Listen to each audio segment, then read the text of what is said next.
graduate students, and we were giving courses, doing that as interactive as possible.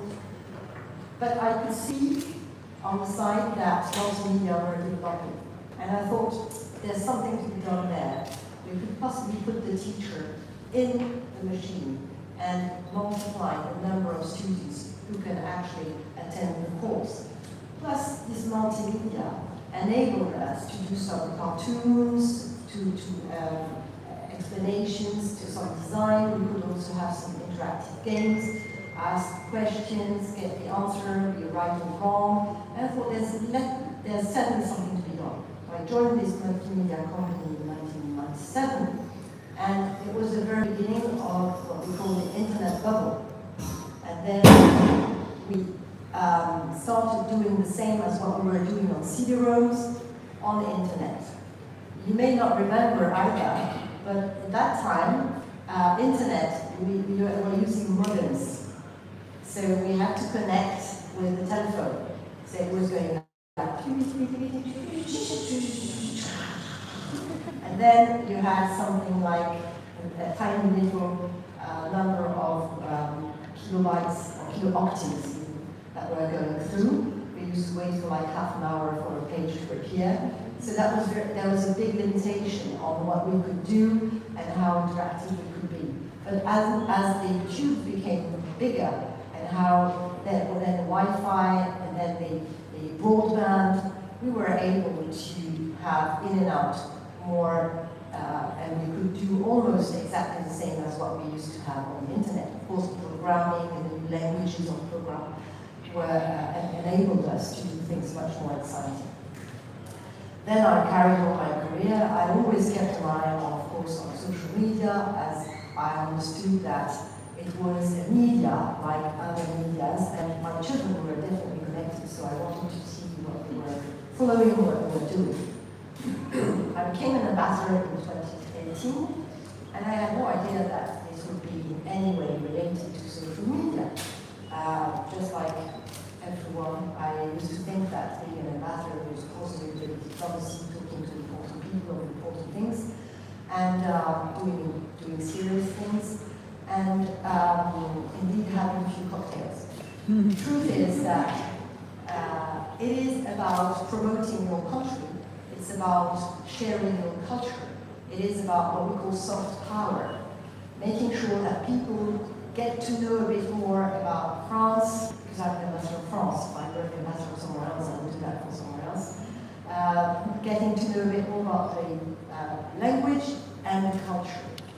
Luckily here, there was a will to learn some French, so I thought, you don't teach French by saying you've got to learn French, and then do some quite boring recitations and repeat and comment ça va bien, and learn by heart and have a teacher with a stick that literally threatens you. And I was quite amazed to hear there was a survey online saying which was your most frightening teacher. I was at math, it was French, and quite a few people were answering it was French. And I thought, that's not what French is supposed to be. French is the language of love, it's the language of literature, the language of poetry. So how can I convey these messages to the Ghanaians that French is nice to hear, it's nice to learn, and it's not difficult, because you know more French words than you think, because many words in English are actually French, or vice versa. I would like to think they're French. And some things are not French, but we still call them French, like French fries, but who knows, and French kiss. But that's probably only because we do it better. Anyway, I had this challenge of conveying my culture, of sharing with the people what France is about, because not so many can actually fly to France. There is this language barrier, and there is no historic habit of flying to France. People fly to the UK because that is attractive. But why is the UK and the US attractive, I thought? Because of the language indeed, and when you arrive in the UK you can understand what's happening. But also the vision you have from the UK to the US is conveyed through the films, the movies, the series. That gives you an idea of what these countries are like. And I said, I need to do something like that.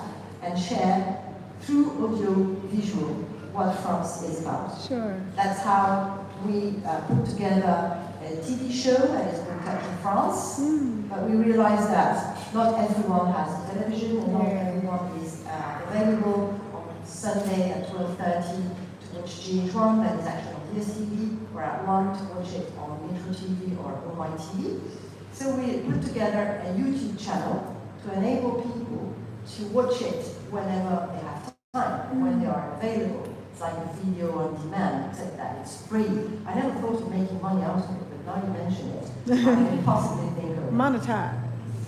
Monetize, absolutely. I could go and see monetize. But that was not the aim of the game. The aim of the game for an ambassador is not to do business, it's to help people to do business.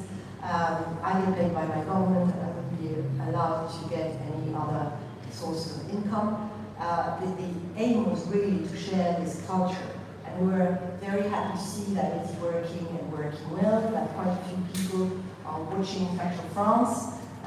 It's quite an astonishment to be recognized on the street, not because you are the French ambassador, but because you're a TV presenter. That is quite funny, but they know that I do that as an ambassador.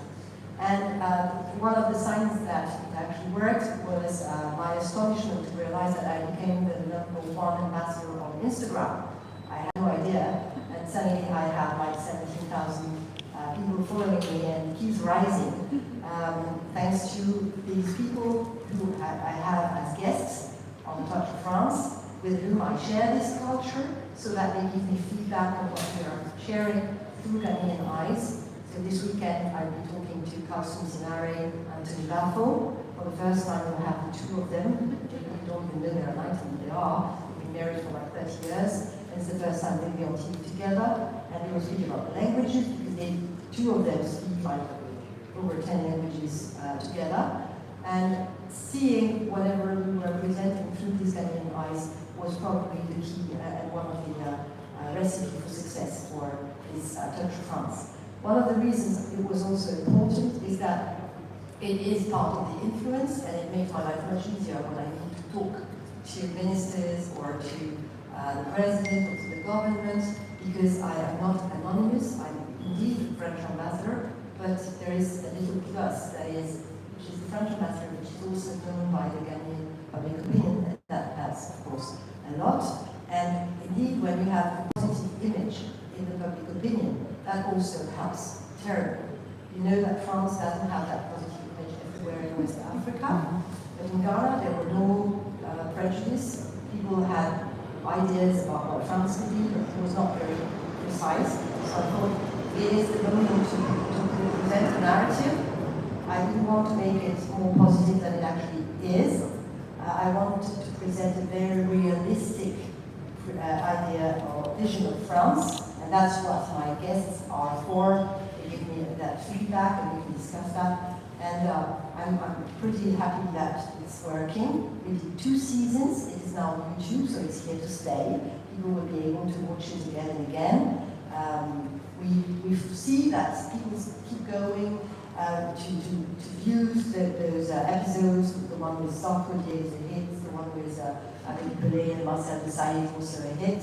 The one with Stoneboy, of course. The one with John Di Mello, Juliette Ryan. All these wonderful people who were chatting with me, and they are related to France. So that was also interesting to hear their experience about France. And I think that the social media in this respect has been like echoing what we've been doing on media. And that would be probably my conclusion, is that there's no spontaneous generation of something on social media or internet or YouTube. It's only showing reality. It's a media that conveys a part of reality, a message that is real, that is impersonal. It only enables it to be conveyed to a larger number. But behind that, there's no easy thing. It looks easy, but there's a hard work behind it. There's a lot of sacrifices, as Jessica rightly said, and you're selling something. If you look at during COVID, the companies that have still made a lot of profits were Amazon, like and those Facebook and these companies, but because there is something behind it. If you sell products through the internet, behind it, there is a product, there is a factory, there are people who are producing it. So you need to know the whole supply chain and understand that the social media are the last step to the consumers to the supply chain. But there is always behind it knowledge, intelligence, information, products, services that are still very traditional. And that is what is working. Doing diplomacy through social media is a new way of doing it. It doesn't change the core content of what I'm conveying. It just enables me to access more people, show more what we are doing. But the core job remains the same. So you as young people now will have to live with these social media, YouTube, maybe other platforms. That will be your everyday life, but it shouldn't stop you from having skills. If you want to sell your music, you have to be a musician first. If you want to sell some information like a journalist, you have to be a journalist first.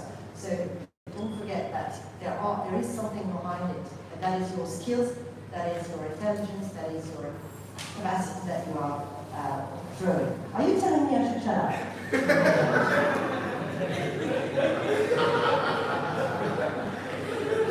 Yes, you are.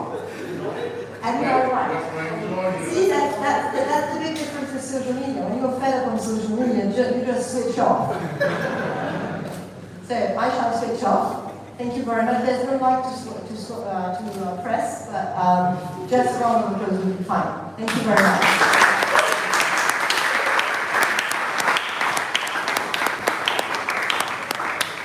Thank you very much, Her Excellency Anne Sophie Ave. That's the French ambassador to Ghana. For the record, I did not tell her to shut up. For the record. But I just respect something which is between the two of us. She knows. Anyway, thank you very much for coming here. Thank you very much for that address that you gave us. We're going to break for a bit. We're going to break for about 20 to 30 minutes. But before we do that, Zeepay, we know, are the title sponsors of this festival, and they've got something special for everyone here. You can stand a chance to win something special from Zeepay. So if you've not registered with Zeepay yet, if you have your ID cards here, any ID card that you have here, pick it out. Pick up your phone and register for Zeepay. Let's do it right now. I'm going to register myself. I was trying to register over here. Because I left my ID card in my car, but right from here, I'm going to go and get it and come and register. Because I want to get it. So pick your phone. Everybody should take out their phones now. Take out your phone. You should also tell us if there's restrictions on the ID. Restrictions? Well, you can use any ID. You can use any ID. You can use your you can use your Ghana card. You can use your passport. You can use your driver's license. You can use your voter's ID card. You can use any of those ID cards. So does everyone have their phone out? Okay, so dial star 270 hash and then go through the registration process. Star 270 hash and then go through the registration process for Zeepay. And after you've registered, that is what you should be using for every transaction. Thank you very much. So once you register, one-on-one sessions, we're going to have a one-on-one session with Mr. Andrews, who is the CEO of Zeepay. We're going to be talking to him about how, Zeepay came about and a whole lot of other things. Very interesting stuff. I don't want to miss it. We have one-on-one session with Mark Angel. He is the largest content creator on the African continent when it comes to YouTube. He's going to be here. We have other one-on-one sessions with Wode Maya, who is a Ghanaian YouTuber as well. He's one of the very big guests as well. So be here for that. But for now, there are some refreshments out back. So that's on my left. That will be on your right. So you come out back, you can get some of the refreshments. You can go and experience virtual reality, and you can connect with each other, do some networking. The DJ will give us music while we do that. So that is for the next 20 to 30 minutes. Thank you very much. Thank you. It's a DJ.